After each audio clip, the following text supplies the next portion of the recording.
it's very weird that we don't have a description of Jesus in the Gospels. And I just kind of wanted to explore, why is that? The ancient world was physiognomically saturated. What is physiognomy? It's this art of discerning someone's nature from their outward appearance. Loads of people in antiquity believed that you could do this. The evangelists are the only biographers that I've come across in antiquity who don't describe their subject's appearance at all. Jesus is described in the Greek as a tektōn, which has been translated carpenter, but tektōns are people who are working with hard materials. Was Jesus maybe a builder? When the gospel writers depart from the conventions, they're often following biblical narrative ones instead. And I think this is how you can explain many of the differences. I think that the Gospels present a challenge to our kind of image-obsessed world. I think that they could have so easily leaned in, and they don't do that. Welcome back to another episode of Exploring the Language of Scripture, brought to you by Greek Tutoring, the place for personalized Greek learning in your spare time. I'm your host, Daniel Mikkelsen, the founder of Greek Tutoring and a PhD candidate in New Testament at the University of Edinburgh. And this podcast exists to make gems on biblical studies accessible to everyday Christians and show how the biblical languages opens up Scripture. Our aim is to increase your love for God and His Word so that you become more joyful witnesses for His mission. And today I'm delighted and honored to be joined by John Nilsson on the podcast. John holds a PhD in New Testament and Christian origins from the University of Edinburgh. Before that, John completed an MST in New Testament from the University of Oxford, and he has an undergrad from the University of Nottingham. John also runs the blog Behind the Gospel, aiming to make academic scholarship accessible to a wider audience, and he is the producer of the podcast The Biblical Time Machine. And his doctoral research explored a unique and often overlooked question, Jesus' physical appearance. This research has recently been published in the prestigious Liberty of New Testament Studies series by T&T Clark under the title Jesus' Physical Appearance, Biography, Christology, and Philosophy. And in today's conversation, we will be exploring this fascinating and often neglected question. Some people might find it a little bit odd, but I think it will be a fascinating discussion. What does the Gospel say and not say about Jesus' physical appearance? We will look at how the Gospels writers handles this theme and compare them with other ancient biographies and consider what that means for our understanding of Jesus and for our faith. And if you're curious about this and the biblical evidence, how that biblical evidence fit together, then stay tuned for that. And on a more personal note, I had the privilege to get to know John here in Edinburgh as our PhD research overlapped for about 2 years at New College. And John was one of the first people to actually welcome me into the community. And I'm deeply appreciate that. And I also appreciate our many conversations since then. So it's a great pleasure to have you on the podcast today, John. Welcome here. Thank you so much, Daniel. You can't see in the shot, but I've actually got my Milkman Edinburgh mug. Oh, yeah. And I remember one of our first conversations was in the Milkman, I think. So a great coffee shop in a great coffee shop city. So yes, it's just great to be here and lovely to see you again. Yeah, wonderful. Yeah. If you ever at Edinburgh, you want a decent cup of coffee, the Milkman would be, well, you need to take the top shop, not the bottom one. Yes, definitely. Yeah. Anyways, anything else you want to add before we jump into some questions? No, let's get right into it. Yeah. Sure. As biblical languages are foundational for this podcast, let's start with your personal journey. How did you get into the study of biblical languages? Yeah, I think you know this about me. I'm a pastor's kid, a PK. I just, I had something of I'm not sure if I would call it a conversion experience, but it was something of that sort. I was raised in a sort of evangelical context, and I was baptized when I was 13.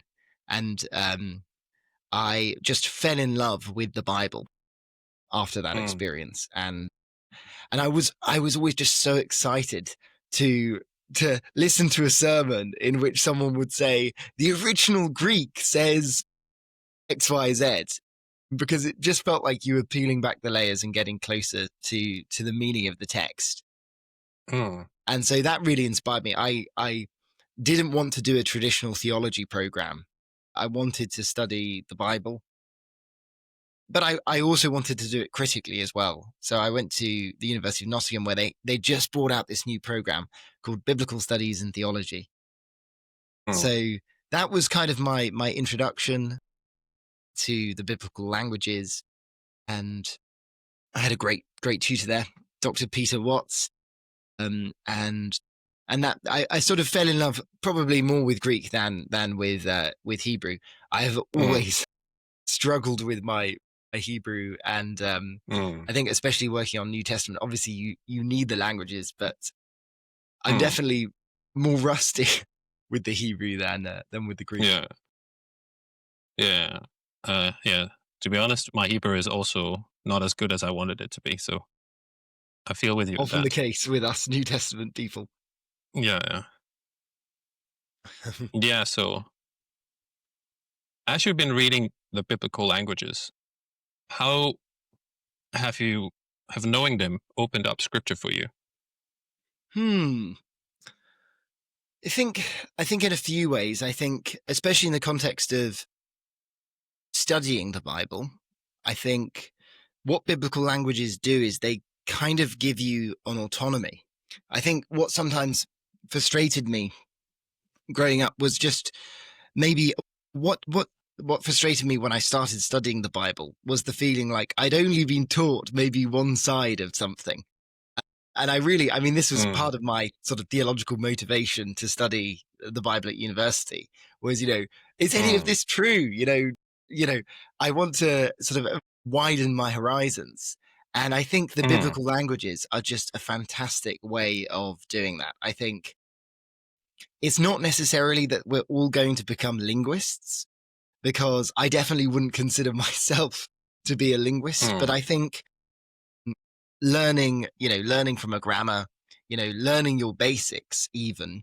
I know a little Greek is a dangerous thing, but even learning the basics gives you a kind of autonomy to approach the text. And I think that was what was really exciting, because suddenly you see the complexity of ancient languages. You see how much we don't know, or how much is just a little bit confusing. And I think what's been really lovely is the way that it's opened me up to different perspectives. Every translation of the Bible is an interpretation of the Bible. Every translation has made interpretive moves. And if you don't sort of take autonomy for yourself, you are always going to be beholden to the interpretive moves of other people. So I think that was what was really, really powerful for me, is just gaining this sense that scripture is so much more exciting than I ever imagined it to be, because there's so much debate about its interpretation. And what learning the Bible does is just really, as what learning the biblical languages does, is allow you to wade into that debate as an individual. So I think that was probably the really exciting thing for me about learning Greek. Yeah, I can definitely resonate with that. And yeah, I think it's important that you mentioned that every translation is an interpretation. So I think it's also important sometimes to say an interpretation can be accurate or not accurate. Yes, not all interpretations are equal.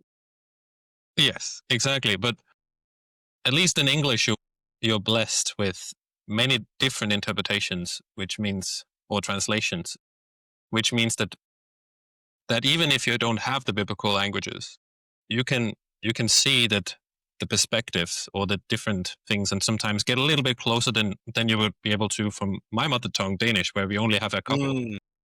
Yeah. So that's where it becomes more difficult to assert, because if there's only 2 or maybe 3 translations, then what perspective is left out, or what nuances are left out? I can still get the message, and for learning and understanding on who Jesus is, the translations are perfectly accurate. But as you mentioned, I think that it's you just can get that wider perspective, that deepness and reality by actually knowing the biblical languages and knowing this is why people have these, why this word is translated 5 different ways. Yeah. Why is that? Yeah, absolutely. And why is it that sometimes the Bible translation smoothens something out that is actually not necessarily clear? Yeah. And I came to think of Kendall Davis, we both know Kendall, and he mentions that there is actually sometimes intentional ambiguity. For example, Jesus is, when he is in the temple and he's disappeared, and he says this to his mother. I can't remember the exact translation in English, that I am in my father's house. I'm supposed to be in my father's house. And I think in the actual Greek, it is a little bit more ambiguous. There's more ambiguity than there is in the English translation, actually. Interesting. But you wanted to say something as well. No, I was just going to say that I also think it gives us an appreciation for, unity amongst diversity as well in the church, because obviously we're not all reading the text in the same way. We are sometimes genuinely just going to disagree about what these texts mean. It's a very complex task. And I think rather than confusing our singular interpretations for, this timeless meaning, we actually we wrestle with the text. I think that's one of the great things about the Jewish tradition. Obviously Israel, is translated to mean, he who wrestles with God. And I think I love sort of seeing scripture as this fertile place from which there are many wrestlings in many different contexts. And I think learning the biblical languages helps to give us an appreciation of that. I think learning the biblical languages can also be pretty annoying as well, because you will also see people doing things with the biblical languages, which are not always very fun. I think a classic example is when you might hear someone say something like, the church is the ecclesia. So, and ecclesia is from 2 words, ek, that preposition, out of, and kaleo, to cool. So the church are the cooled out ones, Yeah. And you kind of think, no one does this this is not how language works. Okay. The meaning of a word is not determined by its sort of compound etymology. I mean, if you think about a butterfly, okay, if I told you what is a butterfly, I don't think you would be able to reconstruct the meaning of the word butterfly from its constituent parts. So I think sometimes we fall into traps, and I think just like recognizing that Greek is not this magical talisman, that you can kind of decode. It's not the Bible code. Yeah. It's actually it's a language, and it works as other languages work. So although in its own distinctive ways. So that's maybe the flip side of this is, okay, it opens us up to all these new interpretations, but it will also show us how other interpretations of words just simply are not correct. Yeah. And this is a classic fallacy, the etymological fallacy, this one you brings up here. And I think that is correct, that when we need to understand that Greek is not a especially divine language or something like that we can do things with that we would ever do to another language. Yeah. I will not criticize the Portuguese translation of the Bible because I don't know Portuguese. I can't do that. I would never do that. For some reason, that seems like if people have an interlinear, which is the worst tool on earth, but in my opinion, I know Tim Murray learned Greek from it, so they can be used for good things. Yeah. Then they will go and they will say, oh, this word means this, and then they will look it up, and then they will make all sorts of fallacies because they don't think of it as a normal language. Yeah. Which I think you perfectly pointed out. So we don't have to tread that mill more, but maybe we can get a little bit more specific, and do you have an actual example where you've seen something in the original that you didn't see in translation? Yeah, I think maybe we'll talk about this later, but I think for me, a lot of it is about vocabulary and the choices we make in translation. A classic example, and maybe we can talk about this later as well, is in reference to Jesus' occupation. Jesus is described in the Greek as a tektōn, which classically has been translated carpenter. There's all these books about Jesus as a carpenter and all this speculation about what exactly he might have been doing. But I mean, that's an example where we've narrowed the meaning of a word, and to the point where it's probably overly specific. And I think most historians of Jesus would say that actually tektōns are people who are working with hard materials. So they are maybe working with wood, yes, which is where we get the carpentry thing from, but also maybe working from stone as well. It's interesting that in Nazareth there is a stone quarry just outside of the town. So I mean, it gives us, say if we think about the language as it's actually used, then it gives us just imaginative possibilities for what Jesus might have been doing in his everyday life, as we think about the incarnation. And I think it just, it opens that up in some quite sort of intriguing ways. I mean, in the Proto-Evangelium of James, which admittedly is a 2nd century text, but it imagines Joseph as a builder, I think a builder of buildings, So was Jesus maybe a builder?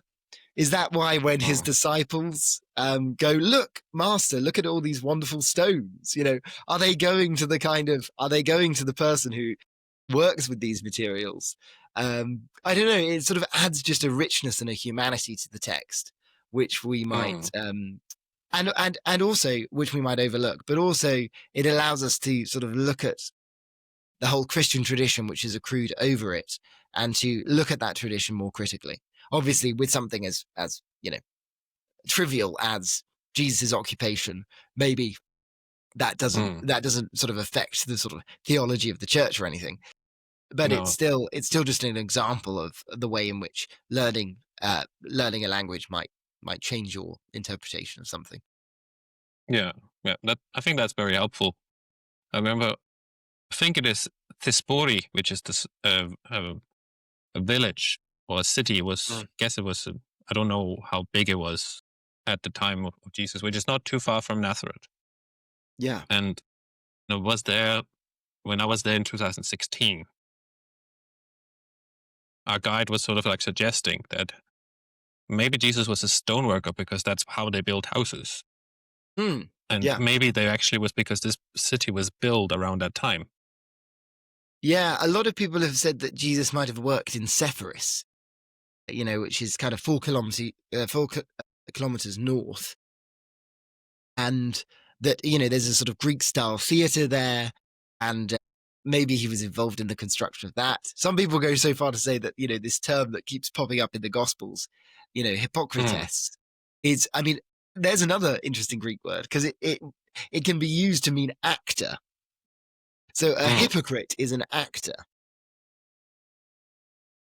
At the same time, I think we've got to be very careful, because obviously I think Jesus was probably, his primary language was Aramaic, and I'm not sure how much Greek he would have had. So, but it does open up these possibilities, and it's interesting. Yeah, it's fascinating to think about, and Hippocrates or is interesting, because at least with that word we can kind of understand why a hypocrite would be someone acting. Yeah. Yes. You can understand the connection is that you see someone on the screen and you think that person is. We've all done that. It's like, oh, this guy is this, but then they're actually just an actor. Yeah. And they're not really like that. And that's exactly the point with a hypocrite, is that they're trying to be someone that they're not. Yeah. Or they are saying something that they don't actually believe. Yeah. So in that sense, that I think that gives depth to the meaning. Yeah. Knowing that reality. Yeah, it does, definitely. Learning New Testament Greek can be a real challenge. And if that's been your experience, I've put together a free PDF guide called Why Learning Greek Can Be a Struggle and How to Move Forward. Inside, you'll find the most common pitfalls and my simple 3-step framework to help you start reading Greek with more confidence. Get your free copy today by clicking the link in the description below, or the pinned comment. Now back to the episode. Yeah, perhaps I will just say you've spent a lot of time paving through the Greek of the Gospels in particular. Without giving too much away, what we'll be talking about just in a moment, maybe you could say something about, what you've seen something about Jesus' ministry in the Greek that enhanced your understanding that you did not pick up in translation. Yeah. I think something is, I was just thinking then of John's Gospel where Jesus talks about being born anothen, from sort of being born again or born from above, and that wordplay takes place only in the Greek. It kind of like Nicodemus goes on to misunderstand Jesus. Yeah. Because he's kind of like, how can you be sort of, born again? It doesn't really make sense. But there's already this kind of double entendre going on in the Greek, which is really interesting. And then that term appears in a couple of other places where it always has this kind of split meaning that like there is a literal meaning, which is a mistaken meaning. And then there is the sort of symbolic meaning, which is the kind of the true meaning. So I think in Jesus, relating to Jesus' physical appearance, in the crucifixion scene in John, it says that he's got this garment which is woven from above. So if immediately we're like, I've heard this phrase, anothen, a couple of times before in the narrative, and there it's always got this dual meaning. So I'm going to look for a dual meaning here. And if you look for a dual meaning here, okay, you've got this, the physical meaning is just like, this is a garment that's been woven from above. But then if you look for a kind of spiritual or theological meaning, okay, what is that? And there are lots of proposals, is it that this is the way that high priestly tunics were constructed, in which Augustine is right that Jesus is both the Lamb of God who takes away the sins of the world when he dies on the cross, but he's also the priest who offers himself as sacrificial victim. So that's one possibility. Another possibility is that people have seen the seamless tunic because there are all these symbols of unity within it as a kind of symbol of the unity of the church. Because John has already said that when Jesus is lifted up, he's going to call all to himself. Then you have the 4 soldiers who take his garments, 4 being this symbol of universality. You think of the 4 corners, the 4 ends of the earth. And so is it that in this moment of crucifixion, the unity of the church, it's woven from above, it is God creating this unity through the death of Jesus. And so, I mean, these interpretations are all debated, but I think it's just one of those things where I think you could easily miss that if you were reading this in translation, because obviously those translations just do many different things. And I mean, a similar thing happens in John with the term meno, because meno is like abide. It's about abiding in God, abiding in Christ. But it's translated all these different words in John, it's also translated remain. And so if you don't get that sort of rhythmic resonance that you would get if you were reading it in a Greek text. And I mean, John, for example, is someone who doesn't actually it doesn't seem like the text uses a very wide vocabulary. So you're going to get like refrains coming up again and again and again. And you're going to miss those if some translator has gone, oh no, I need to make this a little bit more exciting and mix it up a bit by translating the same Greek word with multiple English words. And so that's a kind of, I think that takes away from the rhythm. Maybe, you were telling me earlier that you've started listening to the text. If you were listening to the text, these texts would be primarily listened to, not read. Most people are, almost completely illiterate in the ancient world. So you're going to be hearing these texts. And I think, that's one of the things that you're going to notice is the rhythm of the text of the same Greek word appearing where we would translate different English words. Yeah, I think that's helpful. It's a good reason why we should learn the languages. Yeah, definitely. To see some of these stylistic things, and sometimes these stylistic things carry more meaning, which maybe Anothen does at several points in John. Yeah. Which is, I think that's a very helpful example Mm. Yeah. But maybe we should pave into your book. Maybe you should show your book so people Yeah, can see it. I've got it here. So here it Yeah. is. It's the Very blue, good. the blue and white and red Exactly. LNTS. Yeah. Yes. But why did you choose to study Jesus' physical appearance rather than something else in the Gospels? Well, I didn't really want to study the physical appearance of Jesus. I thought I was going to do a PhD on Mark as a parody of ancient biographies because I was really interested in this whole question of ancient biography. Just fascinated by it. My first essay at Nottingham was Are the Gospels Greco-Roman Biographies? And then I wrote another essay at Oxford on this question of like Mark as parodying ancient biographies. So just like fascinating the idea that, the Gospels did not literally fall from heaven. They use the literary forms of their own time. And this there is no such thing as a gospel genre. They are writing narratives of an individual, which is something that lots of people start doing in the first century. It has its origins way back in the 4th century, 5th century Greek literature. But it's just fascinating to me that these are Greco-Roman biographies. So, but I was also always a little bit uncomfortable with that because when you go to Greco-Roman biographies, you find all of these things that you don't find in the Gospels, and you find things in the Gospels that you don't find in Greco-Roman biographies. And so it's like, but this is a fluid genre. So the question is, how are the Gospels adapting biography? And why don't they do some of the things that other biographies do? So my supervisor, Helen Bond, said to me, why don't you write an essay on the ways in which Mark is unconventional as an ancient biography? And the first 2,000 words of that essay were on the omission of physical appearance. Helen said to me, that is your PhD thesis. So I just, and then I sort of blew that up into the thesis. So that's how I came to it. Like in my first term at Edinburgh, I just struck on this thing about physical appearance and just realized that there was a lot to talk about. Because it's something that a lot of people do find it striking, that the Gospels don't describe Jesus' physical traits, at least, or give a kind of general or more detailed physiognomic description. So, the ancient world was physiognomically saturated.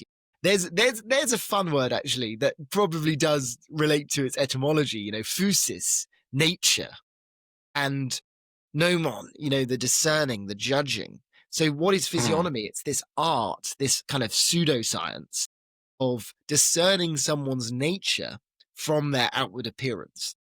Loads of people in antiquity believed that you could do this, and you could do this with a lot of precision. If I saw that you had a sort of lion-like beard, I might associate lions with courage, and I might say, Daniel, you are so courageous. So, you can see how it kind of works. It's this sort of deductive project, but there's also a kind of common sense physiognomy as well, which is just like, beautiful is good. You talk about, kalos, kagathea, the beautiful and the good. So which is that very Greek ideal. So those were the ideals of the ancient world. It's very weird that we don't have a description of Jesus in the Gospels. And I just kind of wanted to explore, why is that? And that's basically the book. It's less about what Jesus actually looked like, although it may have implications for that. And it's more about why we don't get a description in the first place. Yeah, which is fascinating in many ways. Maybe you already answered this question, but just want to flesh it out. So what is the most striking thing in the Gospels that the Gospel actually says about just the physical appearance, and why is it so striking? Yeah, I mean, the striking thing is that we don't get a description, but I think there are other striking things as well. I mean, the Transfiguration scene is obviously extremely interesting and almost teases us, I feel, because it's comes so close to describing Jesus, and it gives us a scene that I think if you're a Roman reader, you would think this is similar to like an epiphany. The divine form of the Son is now going to be disclosed. But then we don't get the form. We're just told that his face changed in Luke. We have the shining face, which is kind of harkening back to Moses and that sort of typology, and maybe a messianic typology as well. But yeah, there's no description. So there are things that happen. I think also another thing, it's not a physical description per se, but it is related to the body. I think the wounds or the marks on Jesus' body in John are in the post-resurrection scenes are a fascinating site of reflection as well. Maybe we can talk about that in a bit as well. We'll definitely talk about that later.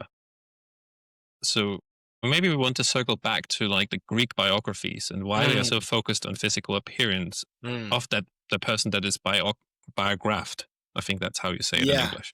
Yeah, I think it's because biographies are focused on the ethos, the character of their subject. And how do you give a good snapshot in, a few words, or maybe even, a couple of paragraphs about a person? Well, if you've already got this physiognomic mindset, I can just describe your character by looking at you. I mean, it's amazing. Like there's this trial of Cicero. It's an actor has been put on trial. I think maybe he has been refusing to act, which is like a crime. And he says, oh no, this guy is actually, this guy could not have possibly been willingly refusing to act because he's so beautiful.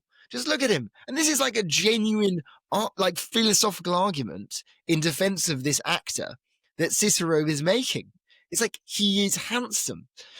It's so foreign to our mindset. Yeah. Physical descriptions really, really mattered for ancient people, because they gave us this window into the soul, and biographies are all about this window into the soul. And that's why I think there's such a natural connection between the two. That's fascinating. Yeah.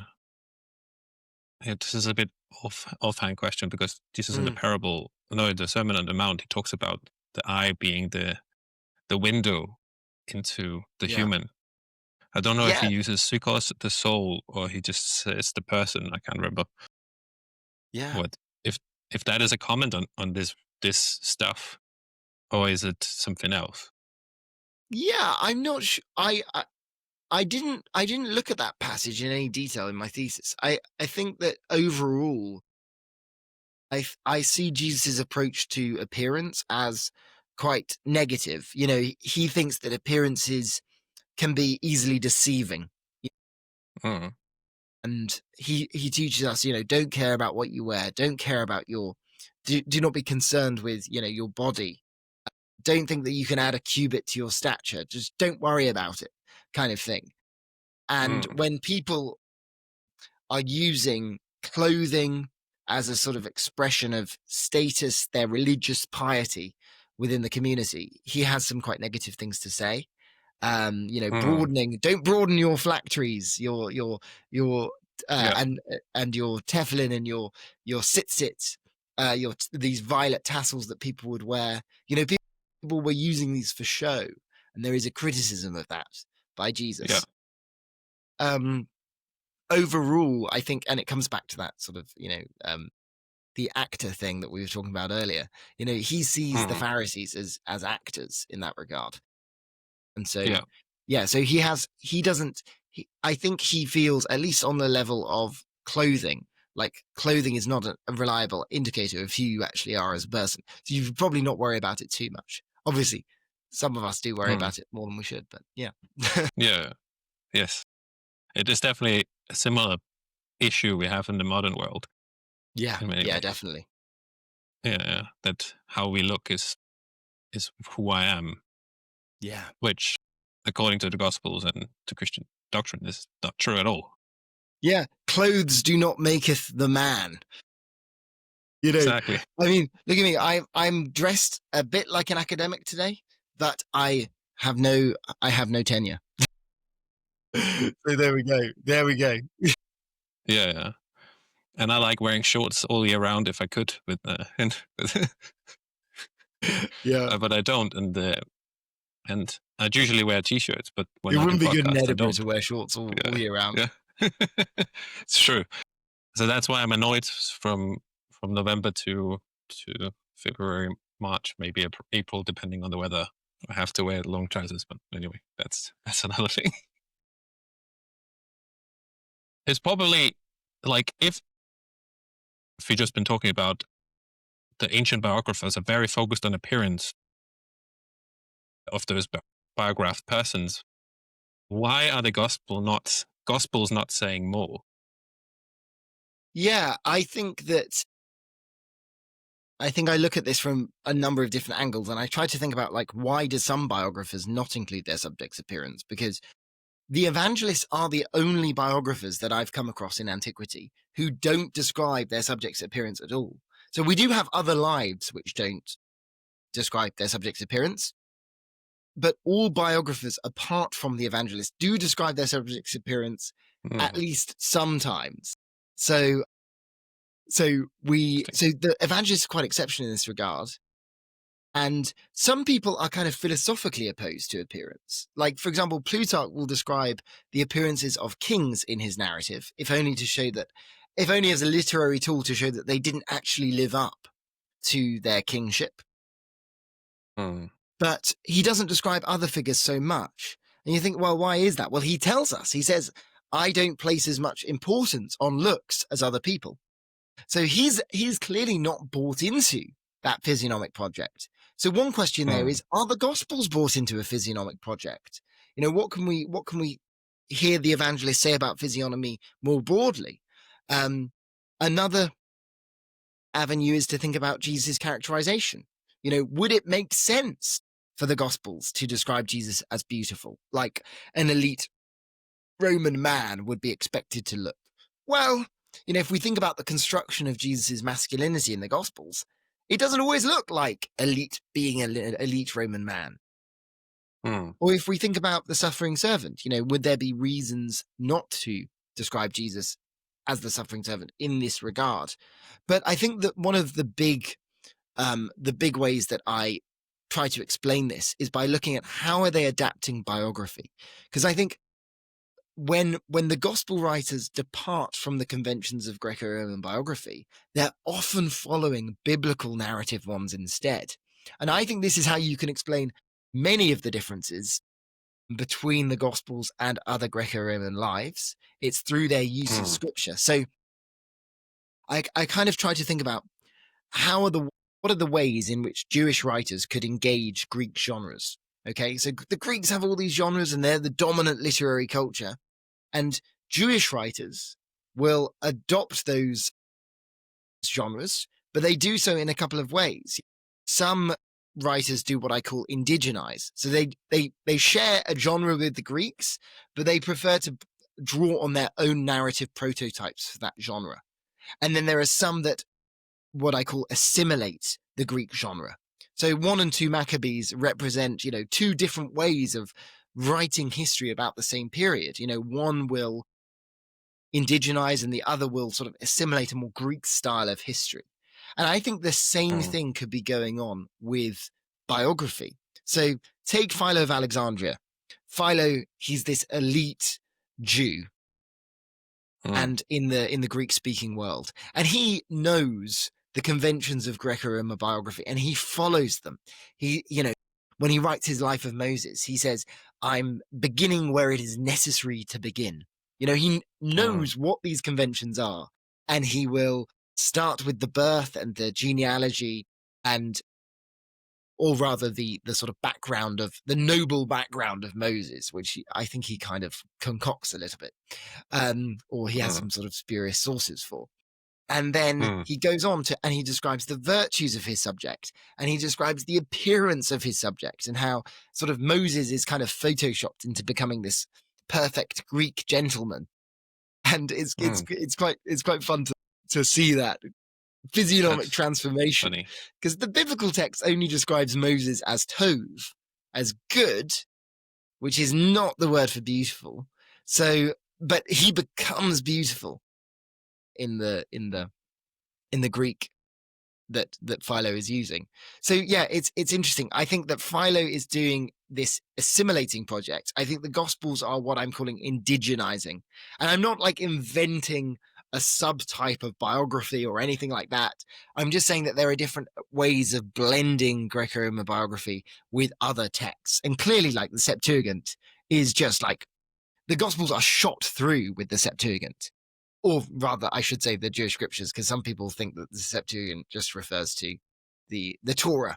But the Jewish scriptures in translation, they are clearly influencing not only the content, but this is where I think my argument is more distinctive, but actually introducing the literary form, a lot of the conventions of how the Gospels are doing things, their authorial voice, their opening incipits, which I believe functioned as their kind of original titles, and their modes of characterization.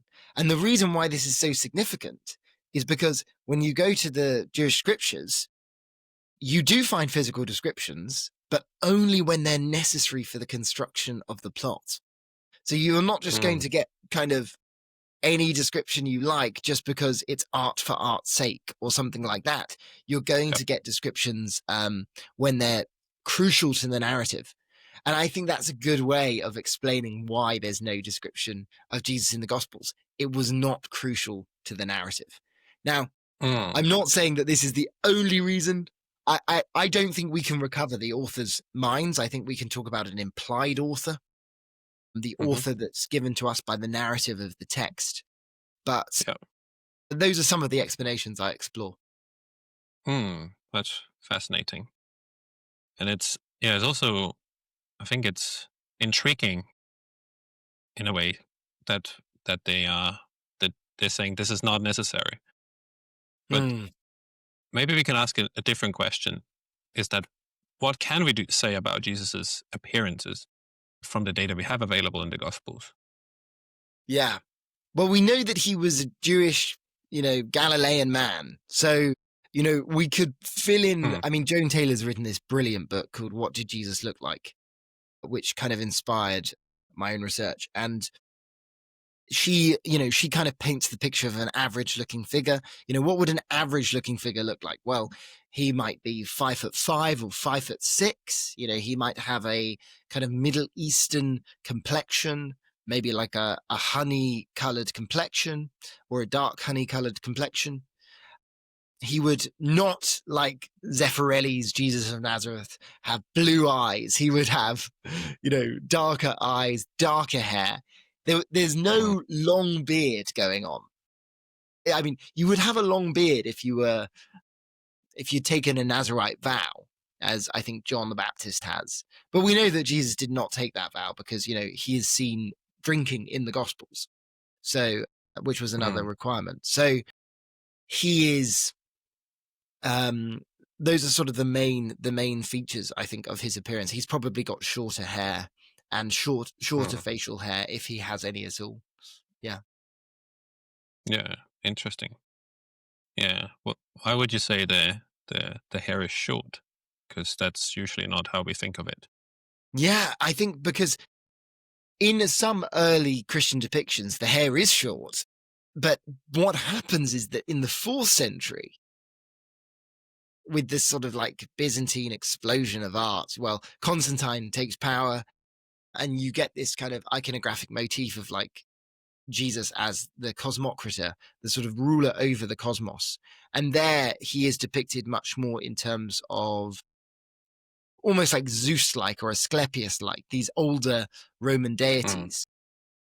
And I think he sort of takes on those hues and resonances, which he didn't really have before. But I think certainly the fashion of the 1st century was to have shorter hair. That's interesting. Yeah, that's fascinating. Yeah, we can definitely know for certain that he didn't have blue eyes because that's something that only appears in Scandinavian.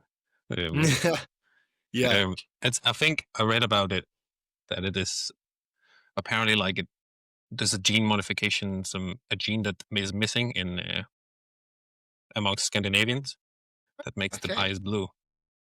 Yeah, it's just interesting. That's just. I think that's correct. Don't hang me up, crucify me for that. I'll footnote you. But we talked already a little bit about the tektōn.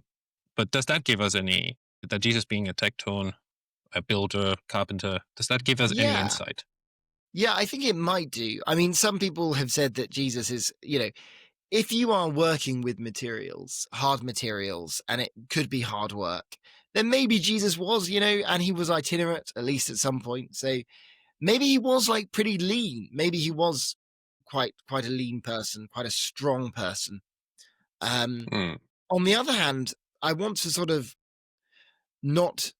to caution against thinking that Jesus had this kind of like divine masculine physique, as we often find in classical art, or he's rugged and, absolutely ripped when he's like on the cross. He's in classical art, he's often very strong. I think that we've got to remember that labor is dangerous. This is a world without healthcare. Really, like healthcare as we would know it today, magic and healthcare is much more sort of like, closely intertwined. And so some scholars have talked about how positions of labor were full of people with impairments. And if you didn't have an impairment going into your labor, you might get one along the way. So I think this is the reality. I mean, you think of someone like the Apostle Paul who had impairments, and they were not resolved. I mean, there he says, I pleaded or I prayed with God 3 times to take it away. There it's the aorist tense. This seems to be a completed action. He prayed, but then he accepted the fact that this was a gift in some way. Yeah. I think that Jesus could have been more like the people he was healing than we often think. I'm not saying that Jesus was necessarily non-able-bodied. I don't think we can know that, but I think it could certainly, it's historically possible, if not plausible. Yeah, that's interesting. Yeah, and I think that we can't know for certain, but it would be very weird that if he had like this like Roman athlete kind of look, because that's not what you would. Jews are not going to the gymnasium. Yeah. No. Not that there is a gymnasium in Nazareth to go to. No, exactly. But also the like hard labor, usually you might be strong, but it doesn't necessarily give you that physical look of being very strong that we are familiar with. Yeah, exactly. Yeah, because it depends on how you use your muscles, how the muscles appear on your body. But that's a completely different discussion. Yeah, very interesting. Yeah. But maybe we should look, we've already mentioned the suffering servant, so Isaiah 53. How does that give us any clues for what Jesus looks like? I don't think it does. I mean, obviously, if you take this as I think what is happening there is that, so there are sort of allusions to the suffering servant in the Gospels. But a lot of people would say that those allusions are quite traditional, that they're not actually part of the redactive process of the evangelists themselves. And so that's one thing to bear in mind. But also, this is, I think the way that this is fulfilled is a more typological fulfillment. So these things have happened to Jesus, and then they've looked back to Isaiah 53. I don't think Isaiah 53, in the intention of the writer, was looking forward. I think it's probably, people have debated what it means, but it could be a collective thing. It could be about Judah and Israel and their relationship and so on. But also, I mean, let's just assume for a moment that Isaiah 53 is about Jesus. Let's just take that for granted in a kind of prognosticating, predictive way. What would that tell us about Jesus' appearance? I mean, it says that it implies heavily that this person is marred, that they are actually, the words that are used there are often used for disease in Hebrew. So this is a kind of diseased figure who's been ostracized from his community. And so I don't know. I think that this probably doesn't really tell us a great deal. It could also, I mean, people in church history have looked at this and said, oh, this describes Jesus on the cross. I mean, does it necessarily, I mean, if it was about Jesus, would it necessarily describe Jesus throughout his earthly ministry? It's difficult to know, but But what Isaiah 53 is describing is a person who is, I want to clarify, very unattractive. There is no word in Hebrew for ugliness. Okay. So to say that, he had no beauty that we should desire him is about as close as the text can come to saying, this guy, we don't like the way he looks. And that is part of the disease and so on. But there's also a social ostracization going on. So, yeah, I'm a bit skeptical that you hear it all the time. If you type in what did Jesus look like, it will say Isaiah describes Jesus as, as looking like this. It's like, well, even if this was a prognostication, I don't know what it would refer to. Would it refer to his earthly ministry or his appearance when he's on the cross and so on? So I don't think we can make too much from it. Other people will also say it's an average. Jesus is just an average looking guy because it says he's got no beauty that we should desire him. Oh, he's just average looking. I don't agree with that either. I think that this text is describing a figure who is, positively repugnant to his society around him. Yeah, I think that's a fair assessment. Most of Isaiah 53 is about the suffering on the cross. So it would make better sense maybe if you were to saying that it is what happens in that scene, that he is ostracized, he's beaten and so on. Yeah. Which makes better sense. I think if we were to say anything about Jesus' appearance from that text, it makes better sense to talk about the passion, the whole narrative of when Jesus is given over and goes to the cross for us. Yeah, definitely. Yeah. But we already mentioned the Transfiguration scenes in the Synoptics. And what insights do you think that gives? Yeah, I don't think it tells us really anything about Jesus' physical traits. I mean, some people would say, well, his clothes are bleached white. I think Mark says something like whiter than anyone could bleach them or something.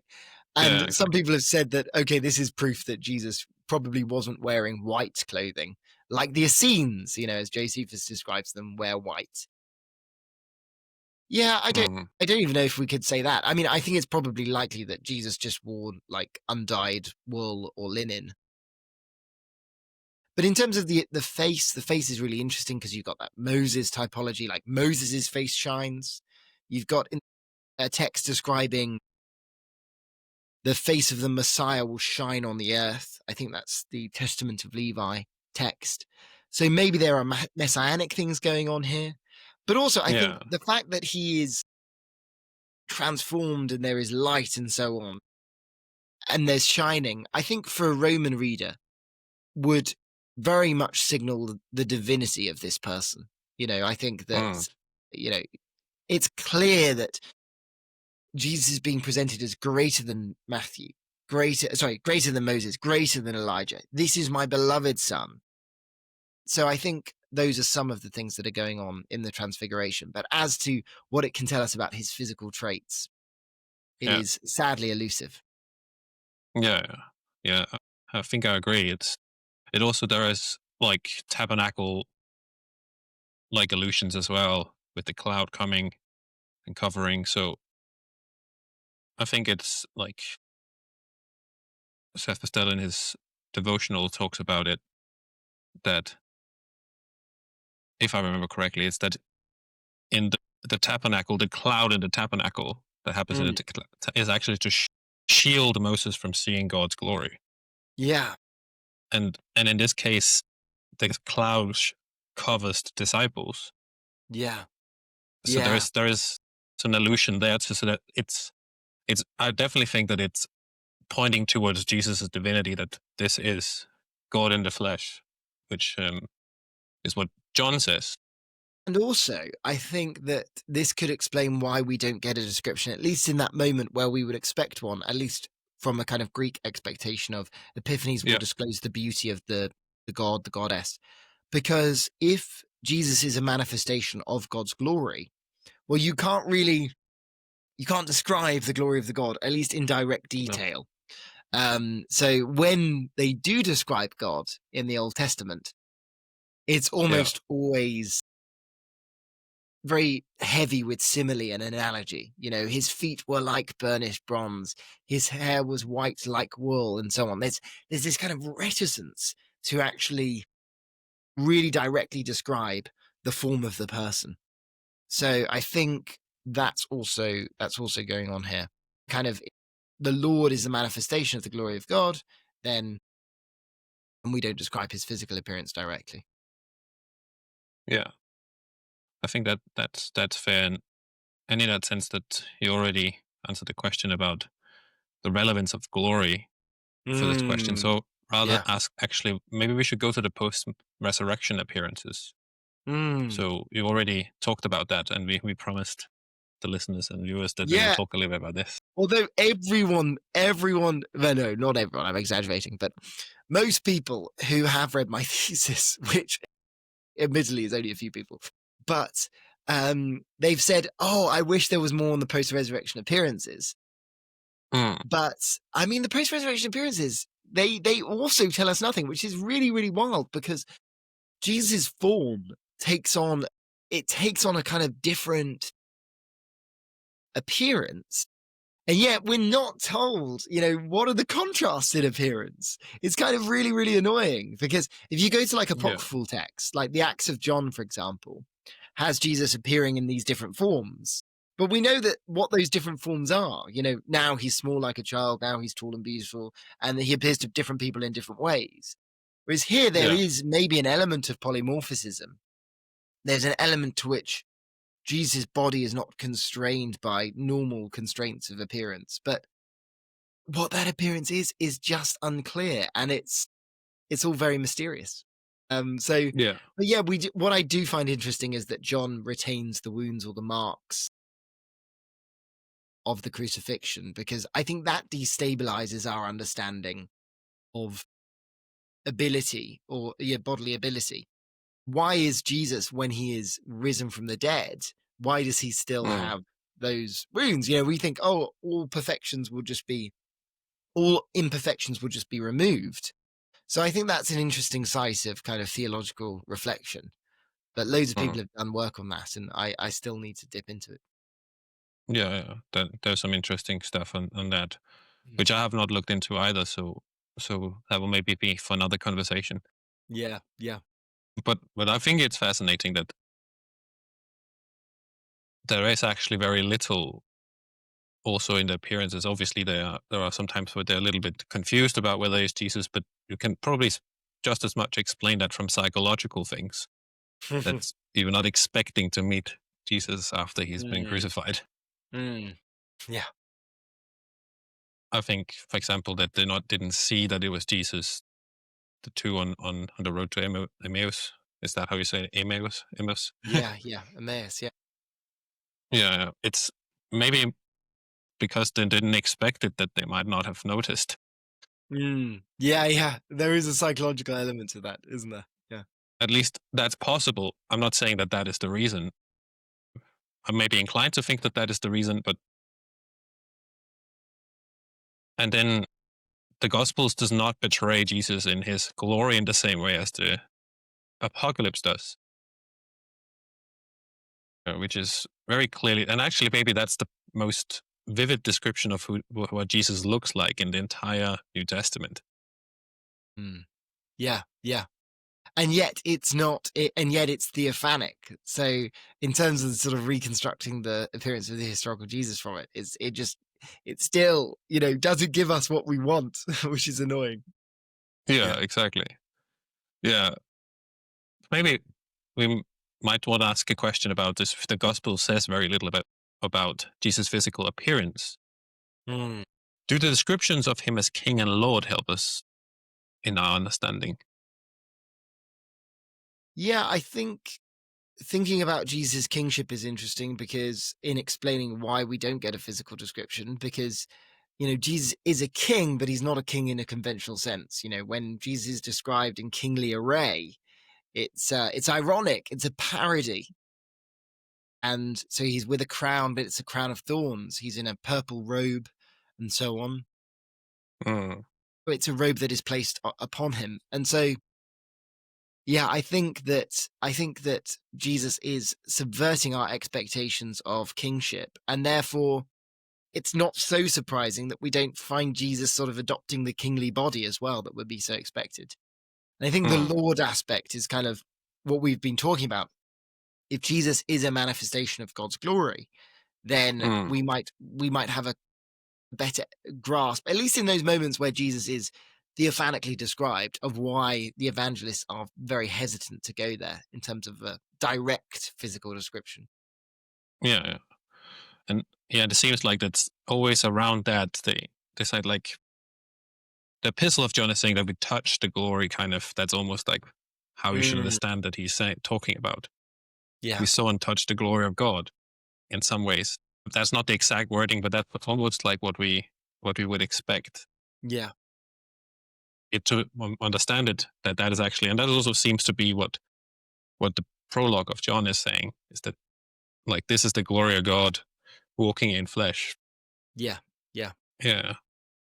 So, but it doesn't actually give us anything in terms of like what we would expect for appearance. Yeah. I know. Yeah. It's very But curious. so we don't want you to give away everything from your new book. So I will put a link in the description to the book. So if people are interested in see what insights John might have lived out, then they can do that. But I want to ask a question about this. What would you say is the most insightful thing that you discovered about Jesus' physical appearance? I think one of the most, I'm not sure if it's the most insightful because it's kind of just a reaffirmation of the traditional reading, but I think one of the most interesting things was looking at the story of Zacchaeus, because Luke 19:3 says that Zacchaeus wanted to see Jesus, who he was, but he was not able because he was short in stature. The question is, who is he? Who is this, who is the subject of this verb? And I ended up saying that, Zacchaeus is the subject of most of the verbs in that sentence. I think that probably what would happen is you would want to reintroduce Jesus as a subject if he was going to be the subject of, Mikros Elikia. But I think, yeah, it was a really interesting discussion. So if anyone does pick up the book, or you can download my thesis as well online, there's an interesting article by Isaac Soon on this, which I discuss, and I look at all of the arguments for and against thinking that Jesus could have been the one who was short in stature. So that was really interesting. Though I do come down on the traditional view that this is actually Zacchaeus. Yeah, that's fascinating. Yeah.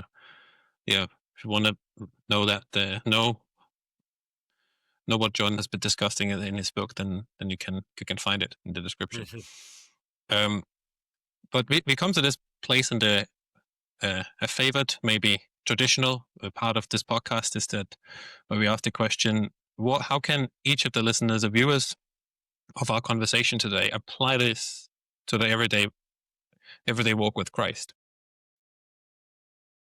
I think that the Gospels present a challenge to our kind of image-obsessed world. I think that they could have so easily leaned into the kind of physiognomic expectations of their time, and they don't do that. I think when I was writing this thesis and editing the book, I thought about a line from Les Miserables, I don't think it's in the book actually, by Victor Hugo. And it's the final line of the play. It's that to love another person is to see the face of God. Or we might say to love another person is to see the face of Christ. And I think what I'm trying to get there is the character of Jesus is displayed not through his appearance, but through his character, what he is like. And in an ancient biographical context, the reader is expected to imitate that character. And so I feel like there's a sort of twin aspect to this, which is that in not describing the physical appearance of Jesus, we are allowed more easily, I think, to picture Jesus as one like ourselves. So I went to Nazareth a few years ago with some friends, and I saw in the peristyle of the courtyard of the Church of the Annunciation all of these images of Jesus sent in from different Catholic churches across the Yeah, that's world. right. And so you see Jesus looking like a Hindu deity and Jesus in his Camino and all these things. And I think that's beautiful, because I think in not focusing on the externals of Jesus' appearance, we're enabled to imagine each other in our own context, in our own settings, and Christ identifying with us in those settings, which I think is part of this truth of the incarnation, that God enters into our humanity. And so I think I probably need to develop the theological implications of this, but I think it's a matter of seeing, it's about seeing Christ in everyone rather than seeing, only seeing Christ in a sort of particular individual. And I think the fact that the Gospels don't describe his physical appearance allow us more easily perhaps to do that, and to allow us to, allow Christ to identify with us. There's this other thing though, which is I think the Gospel silence is very destabilizing, because we have all of these ideas of who God is. We have these ideas and they are partially influenced by art, and media. And I think about a book by Tinnie MacDonald called God Is Not a White Man. And she was saying that when she read the book The Shack, which actually portrays God the Father as a black woman, she felt for the first time that God was presented in a way that kind of respected her race and her ethnicity. And that's a very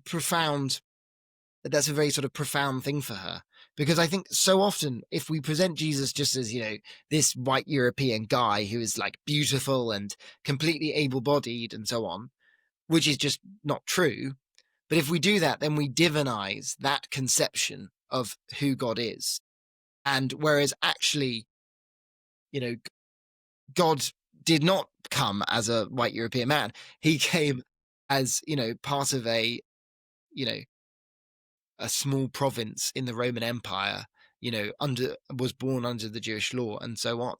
So he came as someone who was, in relative terms, was powerless.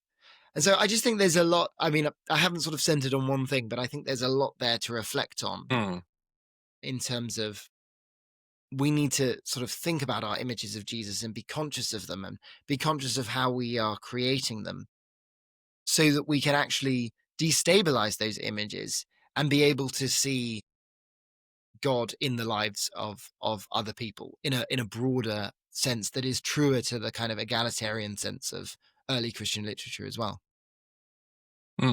Yeah. So what I'm hearing you saying is that the reason why the Gospels are not necessarily saying anything about this is that it helps us to both understand who Jesus is from our own perspective, but also to see who he is in other believers or in... Yes, but I wouldn't say that this is the reason why the evangelists omitted the description. But I would say that it's an implication of them not having done so. So it's something like that. I will just say one thing, which is that one argument I make is we have lots of ancient writers, well, at least a couple explicitly, who say, I'm not going to describe, or I don't value appearances because they can't be imitated. I can't imitate your appearance, you can't imitate mine. And so the words and the deeds are much more important. So that's that could be a clue as to why the evangelists don't include it, because they've got this biographical purpose of imitation. So really the imitation will lie in not looking in a particular way, but in modeling oneself on the character of Christ, which is his virtues as opposed to his appearance. Yeah. So, there's a lot there to reflect on. And the epilogue of my thesis is where I go into this kind of thing in a bit more detail. Yeah, that's fascinating. And I think the idea of following after Christ seems to come out stronger, maybe. Yeah, I think so. Definitely in biography, because we often think about like what Christ has done for the church. But I think there is just as strongly in adopting that ancient biographical mode, this thing of we're presented here with a beautiful life, the beautiful shepherd, who is beautiful, though not his kalos. He's beautiful, but not in his appearance necessarily, but in his character, in the way that he lives. And the reader is therefore invited into sharing in that life themselves. I think that's very helpful and a very good way to end. Yeah. Thank you for joining me on the podcast, John. Thank you so much, Daniel. It was a great pleasure. And to you guys out there, I'll see you in the next one. But before you go, if you enjoyed this podcast and you want more people to see it, please subscribe and leave a like. It really helps us create more episodes like this one. I really appreciate it. Thank you. Have a great day, and I'll see you in the next one.